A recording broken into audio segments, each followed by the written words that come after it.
Hello friend, कशा आहात सगळेजण? आय होप तुम्ही सगळेजण ठीक असाल. तर मी पण खूप मस्त आहे. तर आज आहे दीप अमावस्या.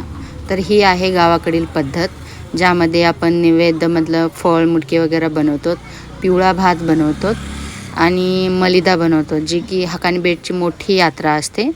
आणि त्यासाठी फात्या दिल्या जातात.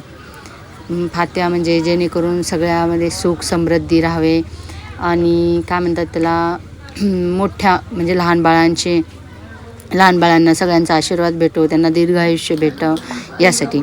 आणि तर लहान बाळांसाठी पण दीर्घायुष्य भेटण्यासाठी त्यांना आमच्याकडे म्हणजे मशिमा देवी एक असते आणि मरेमाय, जिथे मरेमायचे म्हणजे लेकरं वगैरे असतात खूप सारे. तिथे म्हणजे आमच्या वहिनीने तिथे नैवेद्य दाखवलेला, त्यांच्यापाशीच दिलेला आपला नैवेद्य. त्यामुळे तिथला काही व्हिडिओ मला काढण्यात आला नाही, म्हणजे मी दाखवला असता.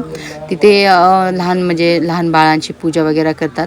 म्हणजे आपल्याकडे पुणे भागामध्ये आपले जे बाळ वगैरे आहेत त्यांचीच पूजा करतात, पण इकडे मरीमायला जाऊन पूजा करतात. पुन्हा मशिमा म्हणून असते, ती पण लहान बाळासाठी जास्त असते. मग तिथे जाऊन ते पण पूजा करतात. मग आम्हाला तिथे लिटरली 4 वाजले होते आणि इकडली पण पूजा करण्यासाठी वहिनींचे बाळ आहे त्यांच्यापाशी दिले.